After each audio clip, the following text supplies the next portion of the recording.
Hi everyone, it's Margaret here with 60 and Me. We have a lot of fears. There's things going on in the world today which are very overwhelming, and I think it's very difficult sometimes to get a perspective on the big things, the things that really matter.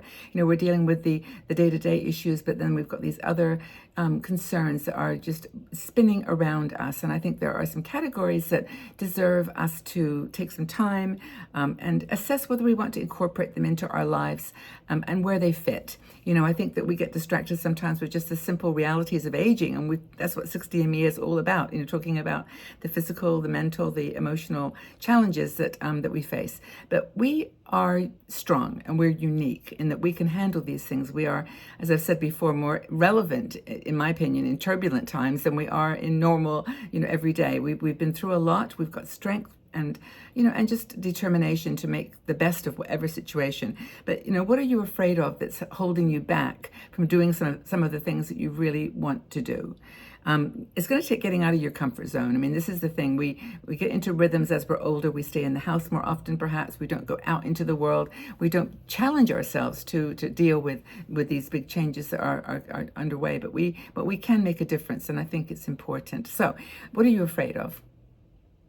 You know, people say, I can't do this, I can't do that. Well, I always ask, well, what are you really afraid of? What's going to happen? What's the worst that could happen?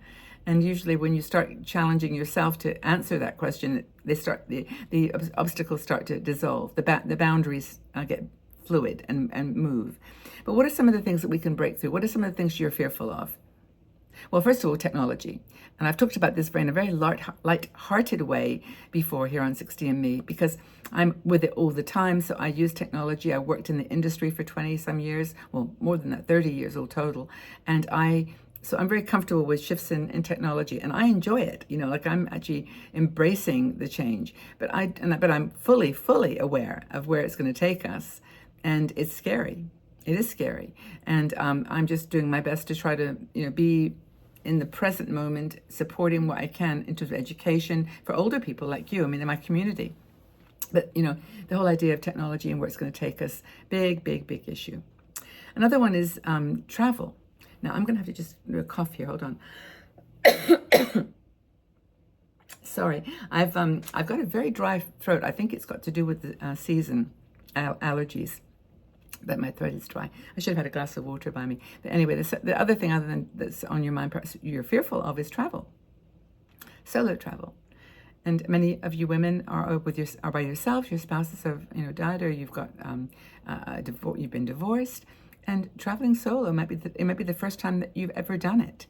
But I just want to reassure you that out in the world, it's not that scary if you just have confidence, and even travel with a group or with a friend. You know, there are so many solo women travelers on the road these days. Every time I go, wherever I go, whether it's in Europe or abroad, I always find new friends. Lots of curious people just doing great things on the road. Also tours. There's lots of like bus tours, train tours that you can be part of a group, but be traveling by yourself. Super important.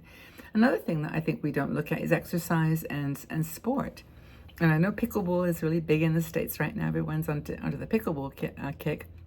But there's lots of things that you can do that, you know, to keep you healthy. And if you've got fears of not succeeding or of falling over or making yourself look silly, you know, try to break through that, because it's really good for you to keep moving and have good exercise and not just for your physical, but for your mental well-being as well.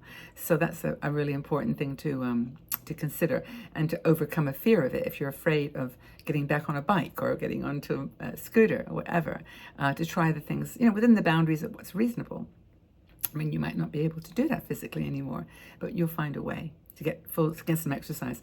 Another thing that is a barrier for many of you is language. Now, I live abroad. I live in Switzerland, and of course they speak German, Italian, French, and I guess Liechtensteinese, or maybe that's Swiss German.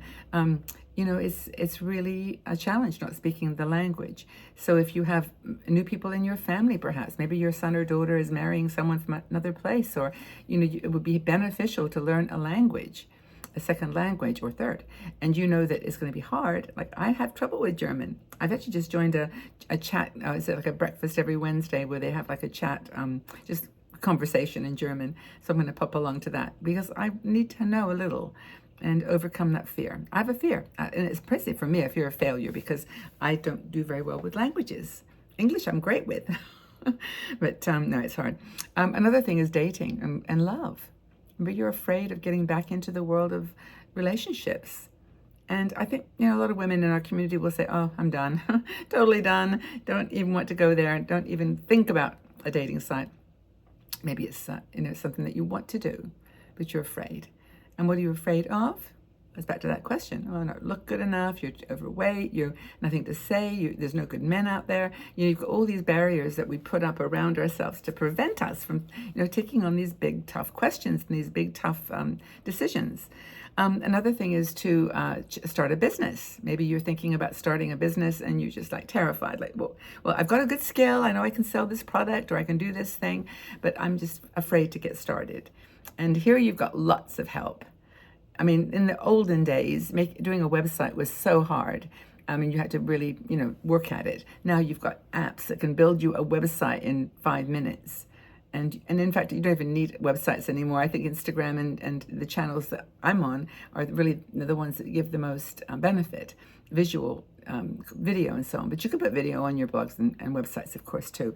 But that's, I think, a really big barrier and a big fear that a lot of older women have. And it's a big question, how are you going to survive? How are you going to promote yourself? How are you going to, make a living in your retirement? And maybe starting a new business is your thing. It might be a big fear, but maybe take it on. Push outside your comfort zone. Another thing is public speaking. I mean, there's such a small percentage of women who are doing public speaking, and there's such a need. And there's lots of people online that are giving courses and will help you, even if it's just to a local community event or something bigger. You can earn money public speaking, but maybe it's more on a more personal level. The challenge or the fear is speaking your mind, saying something out loud about a topic. And, putting aside politics, which I think no one should talk about with anybody because, it's hard. You can actually talk about anything and you can learn how to talk. Another fear is, when I'm overcoming with this German class is joining groups. I'm not a very good group joiner. I like to do my own group joining, and the community and 60andMe kind of take up a lot of my time. But that's going to be something that you need to do, and you can't think about it. It's just such a big, how do I get back into going to a group meeting? But it might be super helpful and super fun. Another thing is that, embracing, changing a lifestyle or a personal style, wearing clothes that you just want to wear. I wear hats, and summer, winter, whenever, I just love my hats. Or maybe there's something you love to wear, or changing your, I don't want to wear those high heels anymore. I don't want to wear those coats. I want to be lighter, and I want to change my house. I don't want to live in a cluttered space anymore. So downsizing, changing your personal. Those are big questions that you need to ask yourself. Can you do this? Is it worth the effort to do it? And, there's all kinds of trends now around sustainability and, recycling, causes that maybe you want to jump on because you feel they're important, and why not? So those are just some of the things I think that we could be asking ourselves about what to do in the future to redefine what our comfort zone is and try new things. Try things you've never done before and see where it takes you. You never know. You never know. So what are the things that you're thinking about right now? What are the top 3 things that are on your mind? And you can go ahead and say money. You can say whatever you want, but there's ways of coming to grips with them and facing them head on too. Okay, so what fears are creating boundaries in your life? Tell me. Tell us. Thank you so much for being here, everybody. Have a great day wherever you are. Know that you're appreciated here so much. And if you do want to join our Patreon group, I'll mention it one more time because it's a group where you can meet with real people. And we meet Monday, Wednesday. We do live shows. And the women in these groups, we're traveling together. We're going on a cruise in December. Well, not everyone in the group, but, people are having the option to go on a cruise next December. This year, we've got one that's already full. But they get together and like little local chats, too. Like all the North South Carolina girls get together for coffee, or the Canadians, girls that go to, I say girls, women, go to Niagara Falls. We've had people in Texas, Arizona, just hanging out with each other. This is a way to meet people if you're interested in that. Patreon.com/60andme. But whatever, just enjoy your day wherever you are. Know that you're appreciated here, and I look forward to seeing you in the next video. Take good care. Bye.